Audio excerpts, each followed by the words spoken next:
दोस्तों आज क्लास में आपका स्वागत है। आज हम फिर से एक बार पढ़ रहे हैं residence and tax liability. Residence and tax liability में क्वेश्चन नंबर 19 पढ़ने वाले हैं। अब वो इतना क्वेश्चन हम लोग लगा चुके हैं क्वेश्चन नंबर 1 से 18 तक कि अब इसमें कुछ रह नहीं गया है। बट चलिए आपकी इच्छा है तो आपके लिए बनाते हैं। क्वेश्चन नंबर 19, 20 और 21 है, लास्ट 3। इसके बाद हम पढ़ेंगे इनकम फ्रॉम सैलरी। चलिए क्वेश्चन नंबर 19 आपको बता देते हैं। क्वेश्चन नंबर 19 में पढ़िए। Question number page number 67 number page पे है और यहाँ पे दिया हुआ है। पहले हिंदी पढ़ लेते उसके बाद इंग्लिश पढ़ते हैं। आप दोनों लोग के लिए बताते हैं हम। श्री भरत पाठक ने निम्न जानकारियाँ दी। श्री पाठक 10 जनवरी 2010 को प्रथम बार जापान गए तथा वहाँ से 22 जून 2010 को भारत लौटे। पॉइंट सेकंड है 30 सितंबर 2013 को वे इंग्लैंड गए तथा वहाँ 90 दिन बाद भारत लौटे। 16 जुलाई 2016 को श्रीलंका गए तथा वहाँ 100 दिन रहकर भारत लौटे। 2 दिसंबर 2018 को 85 दिन के लिए नेपाल गए। गत वर्ष 2021-22 में वे 180 दिन भारत से बाहर रहे। गत वर्ष में वे अपनी आय का निम्न ब्यौरा देते हैं। गत वर्ष में वे अपनी आय का निम्न ब्यौरा क्या देते हैं, सुनिए। पॉइंट नंबर 1 है श्रीलंका में की गई सेवाओं का भारत में प्राप्त कमीशन 1,40,000 यानी 1,40,000 रुपये। नेपाल में स्थित मकान की आय भारत में प्राप्त की 1,01,000 यानी 1,01,000। इंग्लैंड की एक कंपनी से भारत में प्राप्त लाभांश 75,000 रुपये। जापान के व्यापार का लाभ भारत लाया गया 5 लाख रुपये। श्री पाठक की कर निर्धारण वर्ष 2021-22 में निवास स्थान निर्धारित कीजिए तथा बताइए कि उन्हें कौन सी आयों पर भारत में कर देना होगा। ठीक है, नोट करना है शायद। अगर इंग्लिश में सुना जाए तो mister Bharat Pathak gives the following information. Mister Pathak first time went to Japan on 10 January 2010 and come back to India on 22 June 2010. On 13 September 2013, he went to England and came back to India after 90 days.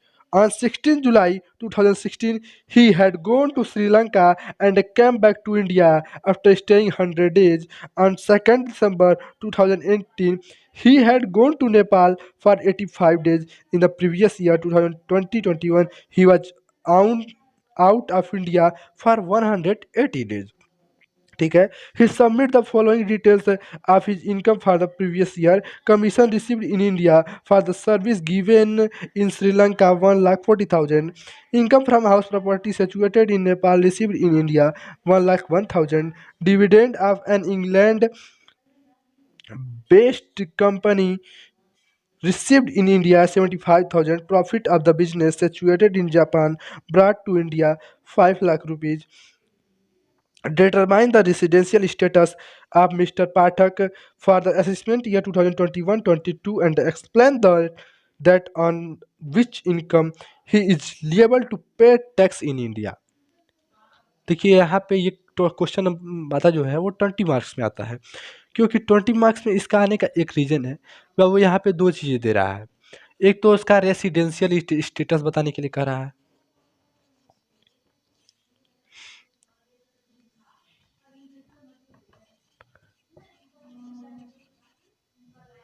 Residential status, और दूसरा बोल रहा है कि उसका taxable बताइए कि उसका टैक्स कितना लगेगा, उनकी इनकम टैक्स कितना होगा। तो देखिए ये जब दोनों चीज़ निकाला पड़ता है तो आपके लिए वो 20 मार्क्स के क्वेश्चन आते हैं। पहली बात तो पॉइंट में सब कुछ छोड़ दीजिए। अगर आपको मैंने इसके पिछले कई बार बता चुका हूँ कि पहले तो उसकी रेसिडेंट है या नॉन रेसिडेंट है, उसको ये ज्ञात करने के लिए आपको एक चीज़ ज्ञात करना पड़ता है कि इस वर्ष में वह 182 दिन रहा कि नहीं रहा। 182 दिन या उससे ज़्यादा रहता है तो वो खुद ही रेसिडेंट हो जाता है। वह अगर 60 भी दिन रहता है तो एक कंडीशन आ जाती है, और 60 दिन की कंडीशन कब आती है, 60 दिन कब माना जाता है, वो एक ही स्थिति में जब वो भारत से विदेश गया हो, वो फॉर बिजनेस पर्पज, तभी वो 60 दिन का माना जाता है, वरना नहीं माना जाता। जैसे मान लीजिए आप नौकरी के लिए चले जाते हैं तो नहीं माना जाएगा। बिजनेस पर्पज से जाता है 60 डेज वहाँ पे मतलब 60 डेज का तब फॉलो होता है जब 60 डेज यानी बिजनेस पर्पज के लिए जाए। तो पॉइंट नंबर यहाँ पे सीधे, इसमें वो कुछ है नहीं, अगले क्वेश्चंस में ये आएंगे, इसलिए मैं आपको समझा रहा हूँ।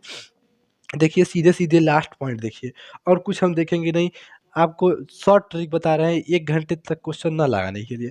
पॉइंट नंबर 5 देखिए, गत वर्ष 2020-21 में वह 121 दिन भारत के बाहर रहा। 180 दिन यानी 180 डेज। अब अगर बाहर 180 डेज रहता है तो भारत में कितना रहा? पूरा वर्ष कितने दिन का होता है? 365। 180 डिवाइड कर देंगे तो माइनस कर देंगे तो कितना आ जाएगा? 185। हमको आवश्यकता कितनी होती है? 182, यानी 3 डे तो एक्स्ट्रा रह रहा है। 182 चाहिए या एक्सी, यानी सिंपली बोले तो ऑर्डिनरी है। उससे पहले का आपको ज्ञात करने का हम पूरा शेड्यूल बता चुके हैं बाबू। तो यहाँ पे कोई आवश्यकता नहीं है कि हम आपको फिर वही चीज़ 8 बार दोहराएं या 10 बार दोहराएं। सिंपली एक पॉइंट से आप समझ गया कि ये ऑर्डिनरी रेसिडेंट है। तो यहाँ पे ऑर्डिनरी रेसिडेंट हो गया, पॉइंट नंबर 1 तो आप देख लिए। और आप जानते हैं रेसिडेंट अगर है तो ऑर्डिनरी रेसिडेंट की अवस्था में एक ही चीज़, सिर्फ वह गिफ्ट अब पुराने कई 4-5 वर्ष के धनराशि विदेश में है, अब 10-4 साल बाद वो भारत लाई जाती है, तो उस पे सिर्फ कर नहीं लगता है। और जब कोई आपका रिश्तेदार गिफ्ट देता है उस पे कर नहीं लगता है, वरना सभी पॉइंट्स पे यानी सभी चीज़ों पे आपके ऑर्डिनरी की अवस्था में टैक्स लगता है। तो आप जानते हैं कि ये ऑर्डिनरी रेसिडेंट है।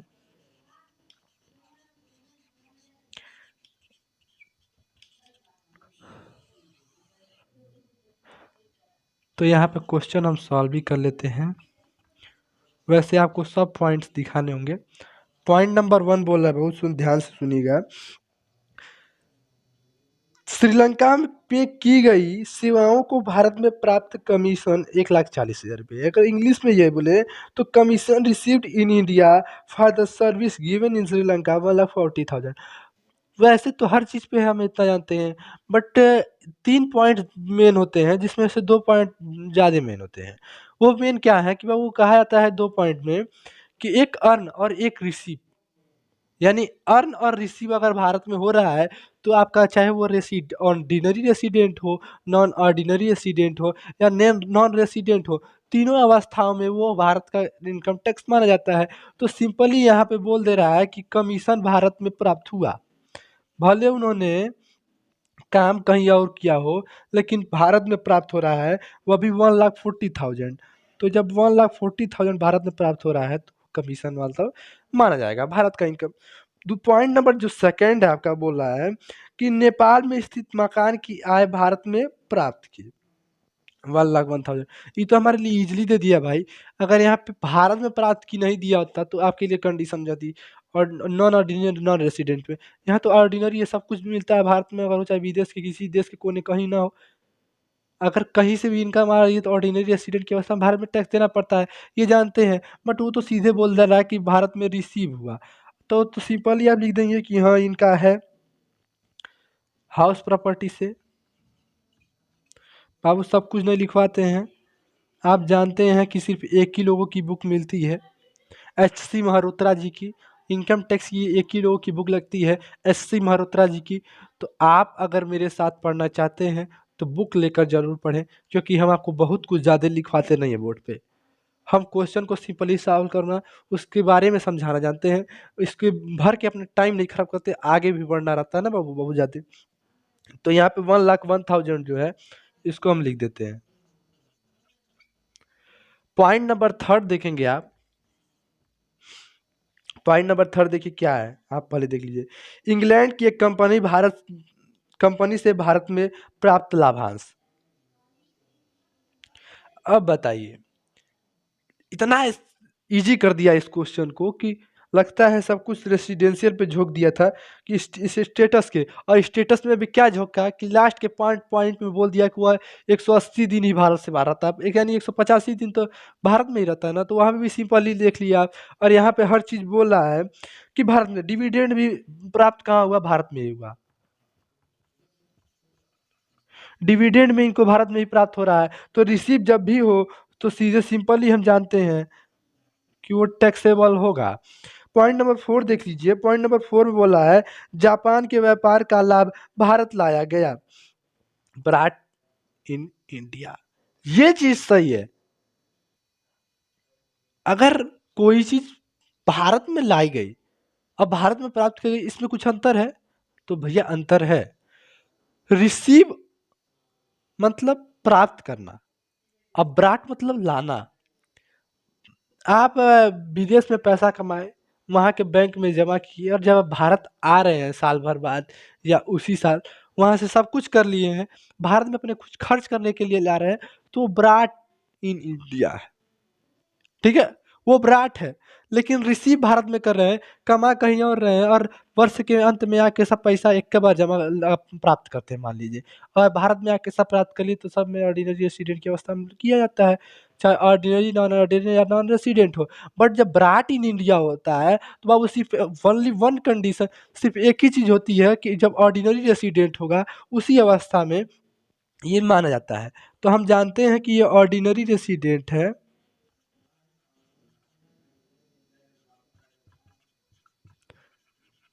इस अवस्था में यहाँ पे लिखना ही लिखना है, जो कि है 5 लाख रुपीज।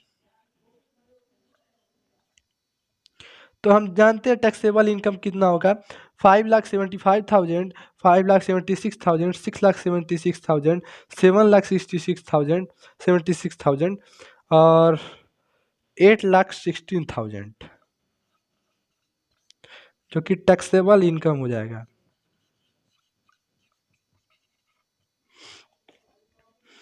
यहाँ पे देख लीजिए, पॉइंट में यहाँ पे सीधे सीधे बोल रहा है 8,66,000 एंड ऑर्डिनरी रेसिडेंट। तो सिंपली आप समझ चुके होंगे कि आंसर बहुत ही साधारण था लाना, और आंसर बहुत सिंपल भी ला था, क्वेश्चन भी बहुत सिंपल था। तो आप हमेशा कोशिश कीजिए कि क्वेश्चन समझने की, आंसर लाने के लिए मत समझ परेशान होइए, आंसर आ जाता है, बस आप क्वेश्चन पे पूरा बढ़िया से ध्यान दीजिए, बढ़िया से समझिए उसको। अब अगर आप स्क्रीनशॉट ले चुके हो तो हम आगे बढ़े। क्वेश्चन नंबर अभी हमको आपको 20 या 21 बताना है, और इसी के साथ ये चैप्टर खत्म हो जाएगा। अगर आप उसके बाद भी कमेंट करते हैं कि शॉर्ट वाला क्वेश्चन आंसर बता दीजिए, तो फिर बताया जा सकता है, बट उसमें कुछ है नहीं। अगर कोई आपको समस्या हो तो फिर बताया जाए, वो तो बहुत शॉर्ट है, यहाँ पे तो बहुत लॉन्ग लॉन्ग बता दिया जा चुका है। चलिए ठीक है, क्वेश्चन नंबर 20 पे हम चलते हैं, और क्वेश्चन नंबर 20 में बोल क्या रहा है ये देखिए। क्वेश्चन नंबर 20 एक बार 68 नंबर पेज पे चलिए। तो अदिति जी हैं, अदिति जी 10 सितंबर 2014 को प्रथम बार भारत के बाहर जापान गई। कब गई? 2014 को प्रथम बार भारत के बाहर जापान गई। फिर जापान से 1 अप्रैल 2016 को भारत लौटी। 15 अक्टूबर 2018 को वे अमेरिका गईं तथा 1 अप्रैल 2019 को भारत लौटी। गत वर्ष 2020-21 में वह भारत में 62 दिन रहीं। गत वर्ष 2020-21 की उनकी आय निम्न थी। संपत्तियों की बिक्री पर पूंजीगत लाभ 4,50,000 भारत में प्राप्त किया गया। संपत्ति जापान में है, पूंजी लाभ का 50% जापान भेजा गया। सेकंड पॉइंट है, जापान स्थित मकान संपत्ति की आय 2,52,000, 50% भारत में प्राप्त शेष वही बैंक में जमा किया गया। अमेरिका स्थित व्यापार का लाभ 8,40,000, व्यापार का नियंत्रण भारत से होता है। पॉइंट नंबर 4 है, अमेरिका कंपनी का लाभांश 2,50,000 रुपया, इनमें से 40% भारत में प्राप्त किया गया तथा शेष जापान में। गत वर्ष 2020-21 के लिए अदिति के निवास का निर्धारण कीजिए था, उस आधार पर बताइए कि उनकी कर योग्य आय क्या होगी। ठीक है, इंग्लिश में भी सुन लेते हैं बाबू, सबके लिए इंग्लिश और हिंदी दोनों लोग को समझना चाहिए। Aditi went first time out of India into Japan on 10th December 2014. She came back to India from Japan on April 1st April 2016 and 15th October 2018. She went to America and came back to India on 1st April 2019. In the previous year 2020-21, she was in India for only 62 days. She had the following incomes in the previous year 2020-21. First point है, capital gain on the sale of property received in India 4,50,000. The property is situated in Japan. 50% of capital gain was sent to Japan. Income from house property situated in Japan 2,52,000. 50% was received in India and the remaining was deposited there in a bank. Profit of a business situated in America 8,40,000. The business was controlled from India. Dividend from a American company 2,50,000. Of this 40% was received in India remaining in Japan, you are required to determine the residential status of Aditi for the previous year to 2020-21 on the basis of residential state determine is taxable income. अब बताइए, पहले तो बात कर रहा है कि इनका रेसिडेंशियल स्टेटस बात कर रहा है, दूसरा कर रहा है टैक्सेबल इनकम, यानी 2 पॉइंट्स इसमें आते हैं।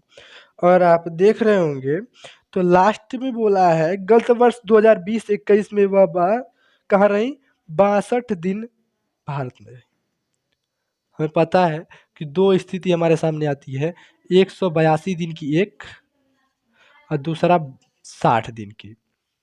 किस चीज़ के लिए, अगर हमको ऑर्डिनरी रेसिडेंट बनना है तो हम एक चीज़ जानते हैं कि ये पूरा नहीं कर पा रही हैं, ये पूरा कर ले रही हैं, यानी इस 62 दिन रह रही हैं तो 2 दिन एक्स्ट्रा रही हैं 60 से, तो ये चीज़ पूरा कर ले रही हैं।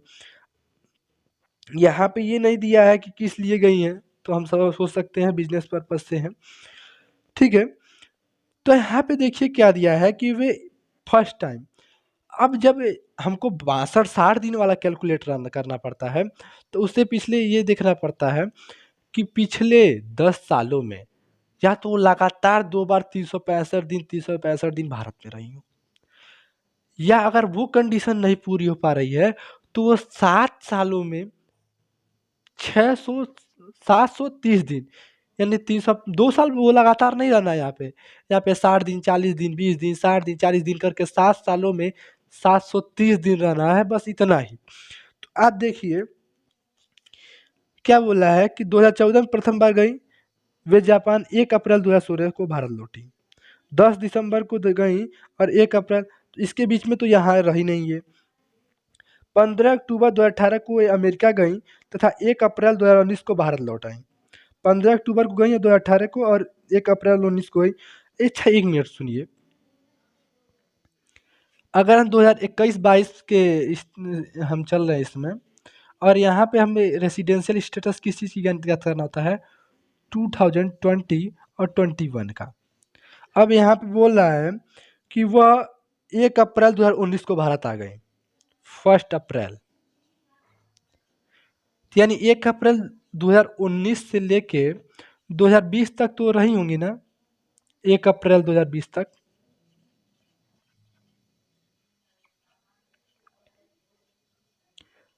रही है ना। और दूसरी बात, 1 अप्रैल 2020 से 1 अप्रैल 2021 तक भी रही हैं, कहाँ पे, भारत में। सिंपली इन्होंने 730 दिन यानी 365 का लगातार ही पूरा कर दिया। अब यहाँ से भी छोड़ दीजिए, अगर इतना तो कंडीशन मतलब हम समझ रहे हैं कि ऑर्डिनरी रेसिडेंट है, सिंपल ही अवस्था में कुछ नहीं करना है हमें, ऑर्डिनरी रेसिडेंट तो हम छाप सकते हैं।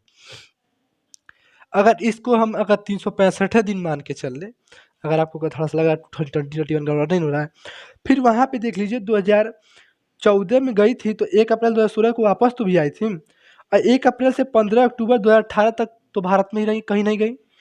2016 से लेके 2017 और फिर 2017 से लेके 2018 ये खुद 365 दिन 730 दिन रह गए। सिंपली कहेंगे आप तो यहाँ पे वो कम से कम 2014 से लेकर 2021 के बीच में वो कम से कम रही हैं, इस स्थिति में देखा जाए तो 1600-1700 दिन रही हैं, और हमको 730 ही दिन कंडीशन पे देखना रहता है।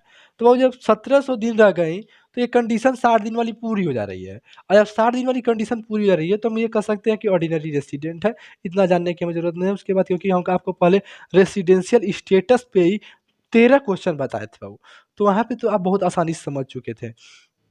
चलिए ठीक है, अगर ये ऑर्डिनरी रेसिडेंट हैं तो इनके क्वेश्चन सॉल्व कर लेते हैं हम।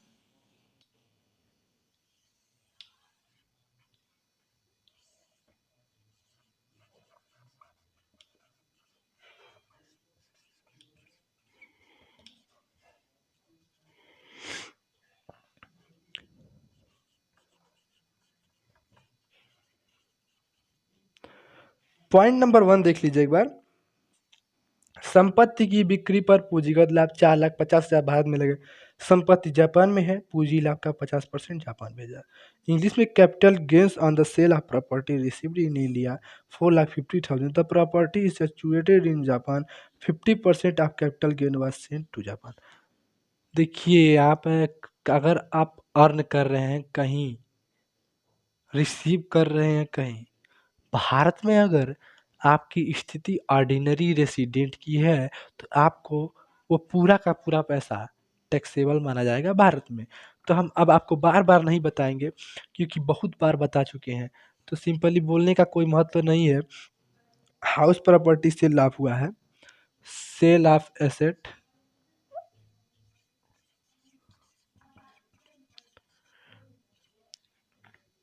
और वो भी 4,50,000 का। अब आप सोच रहेंगे कि हमको सर जी 50% करना चाहिए। बाबू अगर कोई और अवस्था होती तो हम सीधे सीधे कर सकते थे 50%, बट ऑर्डिनरी रेसिडेंट की अवस्था है, इसलिए यहाँ पे कुछ नहीं, पूरा का पूरा अमाउंट लिखेंगे। आप जानते हैं कि पूरा का पूरा अमाउंट चारों में लिखना है क्योंकि ऑर्डिनरी रेसिडेंट है। जब प्रश्न तब टिपिकल होता है जब उसमें ordinary resident, non ordinary resident and non resident का पॉइंट आ जाता है। लेकिन यहाँ पे क्या, यहाँ इतना सिंपल है कि कहीं से भी आप लगा सकते हैं। पॉइंट नंबर सेकंड, जापान स्थित मकान संपत्ति शेयर 2,52,000, 50% भारत में प्राप्त, शेष वही बैंक में जमा किया। अरे आप कहीं जमा कीजिए बाबू, आएगा कहाँ, भारत में ही टैक्सेबल होगा। वहां पे हो किस स्थिति में हो हम नहीं जानते।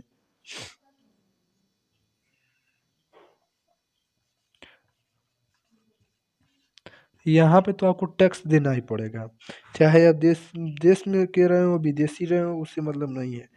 2,52,000 रुपये। थर्ड पॉइंट क्या है ये देखिए। थर्ड पॉइंट, अमेरिका स्थित व्यापार का लाभ 8,40,000 रुपये, व्यापार का नियंत्रण भारत से है। Where control team India. अगर profit of a business in America 8,40,000, the business was controlled from India. Control कहाँ से हो रहा है, इंडिया से हो रहा है। बिजनेस इनकम,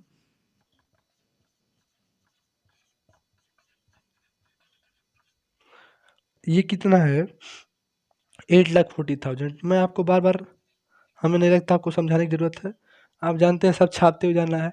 इसीलिए कहते बाबू इतना आसान है कि अब बताने की ज़रूरत नहीं है, फिर भी हम आपको बता रहे हैं कि आप फिर परेशान ना हो किसी भी क्वेश्चन के लिए। पॉइंट नंबर 4, अमेरिका कंपनी का लाभांश 2,50,000 है, इनमें से 40% भारत में प्राप्त किया था, शेष जापान। अरे कहीं प्राप्त करो, कहीं रिसीव करो, क्या मतलब है भाई, ऑर्डिनरी रेसिडेंट है ना यार, तो यहाँ पे सीधे आप दीजिए, कहीं से करे हो उससे हमसे मतलब नहीं है।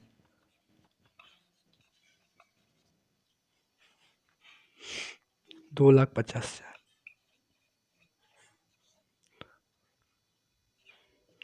अब देखिए टैक्सेबल इनकम क्या होगा।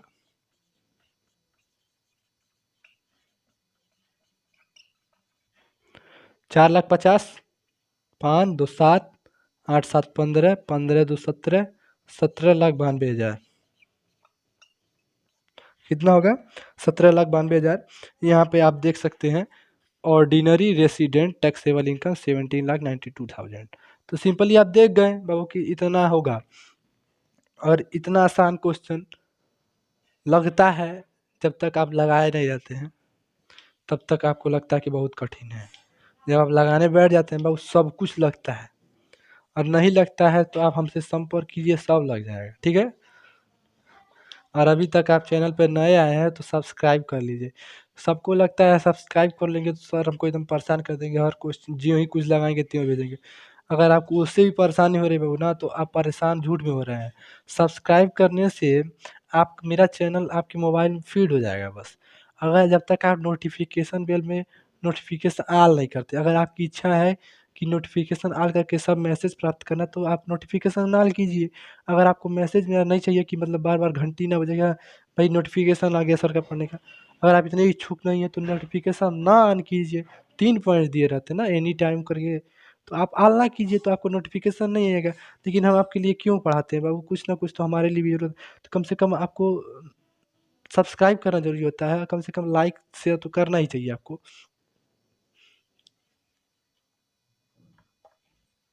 क्वेश्चन नंबर 21 देखिए।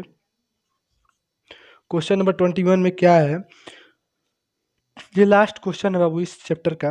कुंदन खान एक भारतीय नागरिक है। वह 15 अगस्त 2020 को जापान में नौकरी करने हेतु भारत से बाहर गए एवं 1 मार्च 2021 को अपने परिवार से मिलने वापस आए। गत वर्ष में उनकी आय का विवरण निम्न है। पॉइंट ये ध्यान दीजिए बाबू, कुंदन खान एक भारतीय नागरिक हैं, बट वह नौकरी किस लिए जा रहे करने? For service, not for business. ठीक है। अब 2021 में अपने परिवार से मिलने भारत वापस आए। गत वर्ष में उसकी आय का विवरण निम्न है। जापान में वेतन से आय 1,60,000 की गणना की गई। एक भारतीय कंपनी के ऋण पत्रों का ब्याज सकल लाभ 18,000 जापान में प्राप्त किया गया। राजस्थान में स्थित मकान संपत्ति के कर योग्य 18,500 है। एक विदेशी कंपनी के अंशों का लाभांश 7,75,100 रुपया है, विदेश में प्राप्त किया। राजस्थान में स्थित कृषि भूमि से आय 13,500 है। जापान के फर्म में प्राप्त ब्याज लाभांश 9200 जापान में प्राप्त किया तथा बाद में भारत भेजा। राजस्थान में व्यापार से 1 अप्रैल 2020 से 31 मार्च 2020 तक 48,000 है। 1 अगस्त 2020 से 31 मार्च 2021 तक 60,000 रुपया। पॉइंट नंबर बी में दिया है। 8वां है, सार्वजनिक भविष्य निधि से प्राप्त भुगतान 10,000 है। भारतीय साझेदारी फर्म से आय 20,000 है। भारतीय कंपनी का लाभांश 5,000 है। भारतीय कृषि आय 12,000 रुपये है। इनका रेसिडेंशियल स्टेटस बता दीजिए। अब इंग्लिश में आप पढ़ सकते हैं, वही चीज़ इंग्लिश में भी है। क्या बताएं, टाइम थोड़ा सा ज़्यादा हो रहा है, वीडियो लंबा होता जा रहा है, इसलिए थोड़ा सोच रहे हैं थोड़ा सा शॉर्ट में हो जाए, बट शॉर्ट में हम आपको समझाने में कहीं कमी नहीं करेंगे। आप एक पॉइंट देखिए, पॉइंट में क्या बोला है कि वह 15 अगस्त 2020 को जापान में नौकरी करने हेतु भारत से बाहर गए। तो कब गए हैं? 15 अगस्त 2020 को।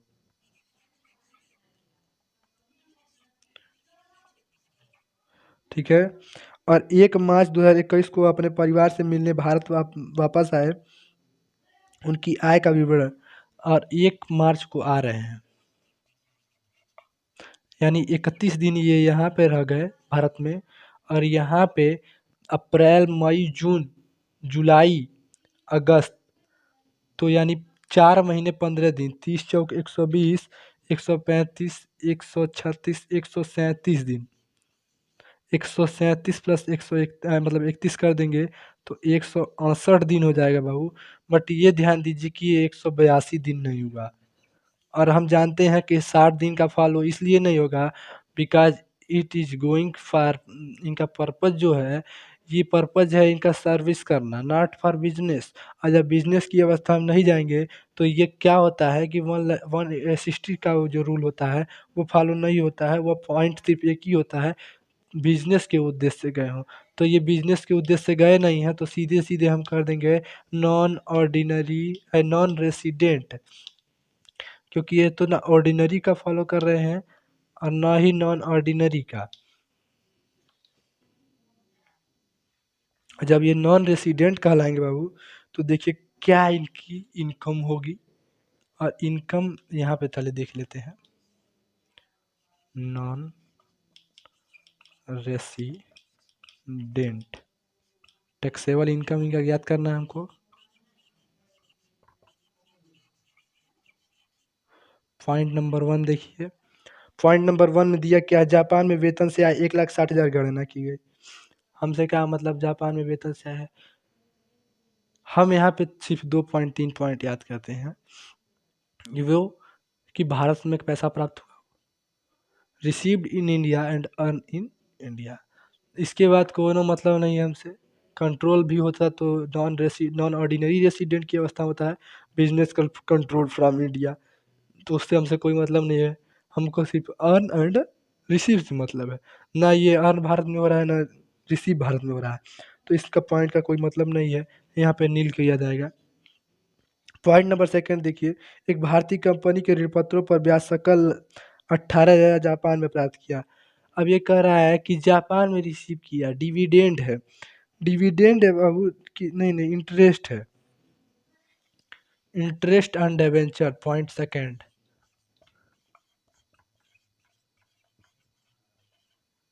On debenture, interest on debenture है। और ये कितना है बाबू? ये 18,000। अब आप कहेंगे कि सर किस अवस्था में 18,000 रुपया ले आप दिए आप? जब ये नॉन रेसिडेंट है, इसकी दो ही अवस्था है, अर्न और रिसीव, तो भैया अर्न नहीं हो रहा है। आपको दिखाई नहीं दे रहा कि ये अर्न हो रहा है, क्यों अर्न हो रहा है? ये भी पॉइंट बताते हैं। इंटरेस्ट मिल रहा है, कहाँ मिल रहा है? भारत में। उसका पैसा कौन देगा भैया? भारत सरकार देगी ना। बैंक देगा ना आपको, जिसमें बैंक डिबेंचर होल्डर, मतलब जिसने डिबेंचर जिससे लिया जिस कंपनी से, वो डिबेंचर वाले नहीं देगा ना, कंपनी वाला देगा ना आपको। तो भारत में अर्न हो रहा है ना, भारत से ही अर्न कर रहे हैं ना। तो ये 18,000 लिखेंगे नहीं लिखेंगे? आप बताइए, लिखेंगे ना? तो लिखा जाता है। पॉइंट नंबर थर्ड देख लीजिए आप। पॉइंट नंबर थर्ड में क्या है? राजस्थान में स्थित मकान संपत्ति का कर योग्य आय 18,500 है। राजस्थान में स्थित मकान संपत्ति से आय अगर 18,000 रुपया है तो क्या होगा? अर्न भारत का है तो लिखा जाएगा। House property.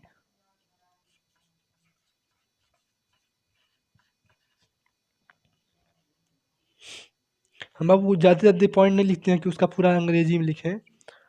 उसका 60 पॉइंट लिख देते हैं, जैसे समझ लीजिए कि उसी में जैसे सैलरी नील हो गई, income from interest on debenture जो है 18,000 हो गया, हाउस प्रॉपर्टी जो है आपका 18,500 का है, उसको भी हम आपके सामने लिख दे रहे हैं।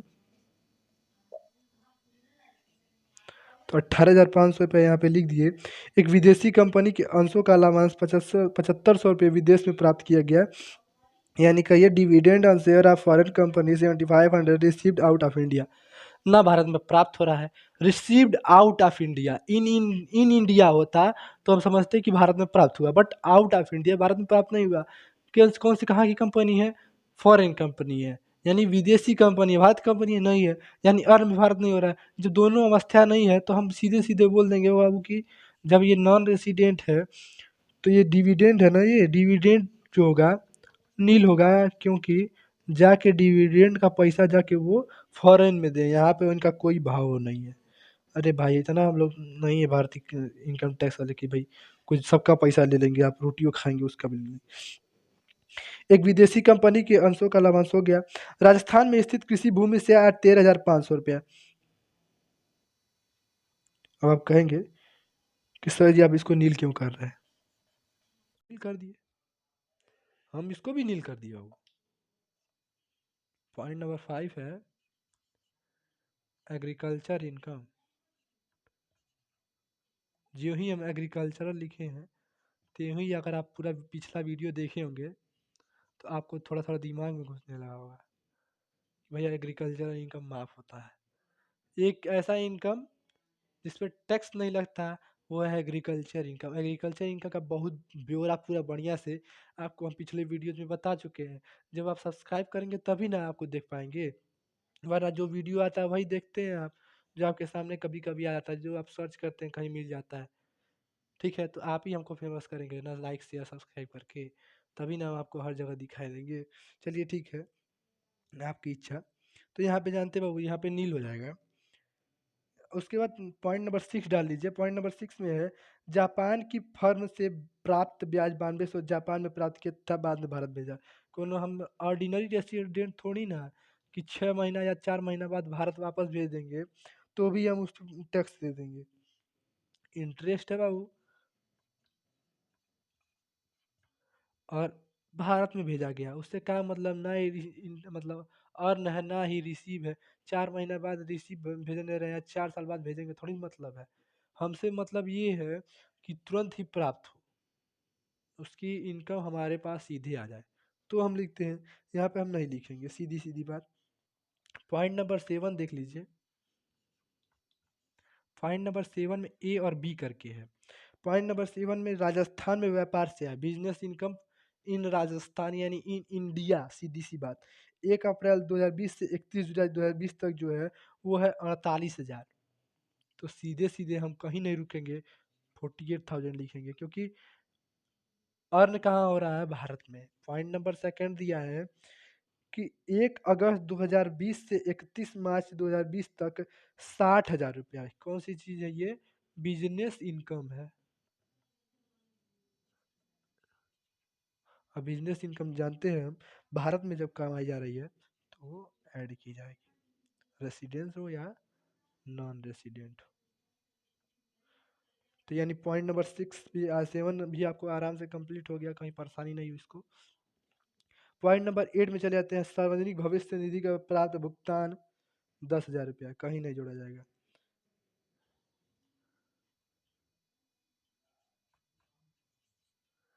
फंड नील। अब आपको कह रहा है भारतीय साझेदारी फर्म से आय 20,000 रुपया। अब हम कहेंगे ये भी नील है। अब कहेंगे अरे सर जी आप क्या कर रहे हैं, क्वेश्चन लाने के चक्कर में कुछ भी कर दे रहे हैं। पार्टनरशिप बाबू, अगर आप ना मेरी पिछली वीडियो देख रहे होते तो आप ये एक बार भी कहने की कोशिश ही नहीं करते कि सर नील क्यों कर रहे हैं। क्योंकि मैंने बताया था उस वीडियो में बाबू कि जो कोई भी चीज़ पार्टनरशिप कंपनी है, चाहे पार्टनरशिप पार्टनरशिप कंपनी का पार्टनरशिप फर्म है या कंपनी ही मान लीजिए, पार्टनरशिप फर्म में फर्म ही अपना टैक्स पेड कर देती है सब कुछ का। आप सभी लोगों का मिला के टैक्स पेड वो सीधे कर देती है। तो आप अब समझ में आएगा, अरे भाई वहाँ पे भी टैक्स पेड करें और उसके बाद इसका भी टैक्स पेड करें, हम ही मूर्ख हैं। अब आप कहने लगे इससे परे कर रहे भाई भारत का नुकसान करा रहे हैं, नहीं। तो जब आप एक तो नॉन रेसिडेंट है, दूसरी बात पार्टनरशिप फर्म का टैक्स पहले ही पेड किया जा चुका है आपका आपकी ओर से, तो बार बार नहीं पेड करेंगे तो यहाँ पे सीधे ही आपके लिए नील हो जाएगा। पॉइंट नंबर 10 है भारतीय कंपनी का लाभांश 5,000। अब देखिए अब आई है ना अच्छी बात, डिविडेंड किसका है, भारत का है, यानी अर्न इन इंडिया, जो कि है आपका 5,000 रुपीज, ये ऐड कर दिए। भारतीय कृषि आय, जब जान रहे हैं कि चाहे वो भारत में एग्रीकल्चर इनकम,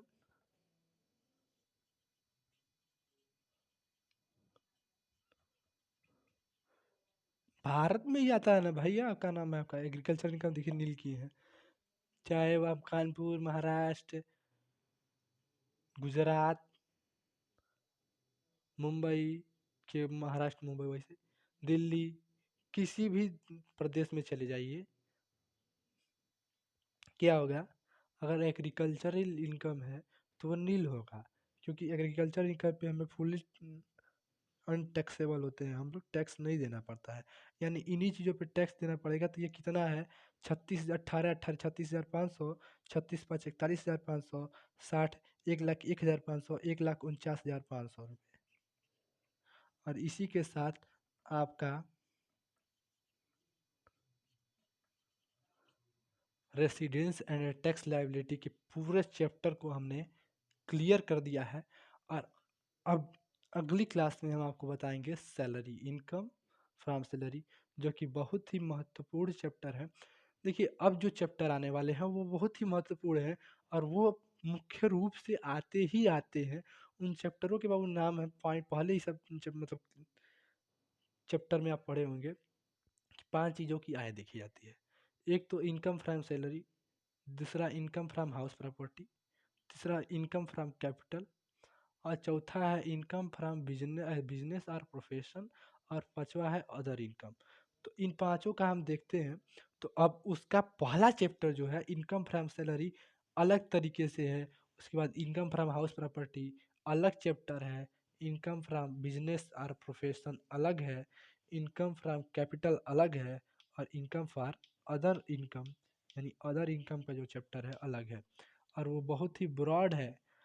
जब तक आप समझेंगे नहीं, आपको अभी सैलरी की परिभाषा हम आप सबको समझाने लगे तो आप थोड़ा सा कंफ्यूज हो जाएंगे कि सर जी सही यही सैलरी की परिभाषा है। हाँ बाबू, वही सैलरी की परिभाषा होगी। अभी जब हम आपको समझाएंगे तो समझ में आएगा। चलिए मिलेंगे आपसे अगली क्लास में, धन्यवाद। इसलिए लाइक शेयर सब्सक्राइब करना ना भूलें।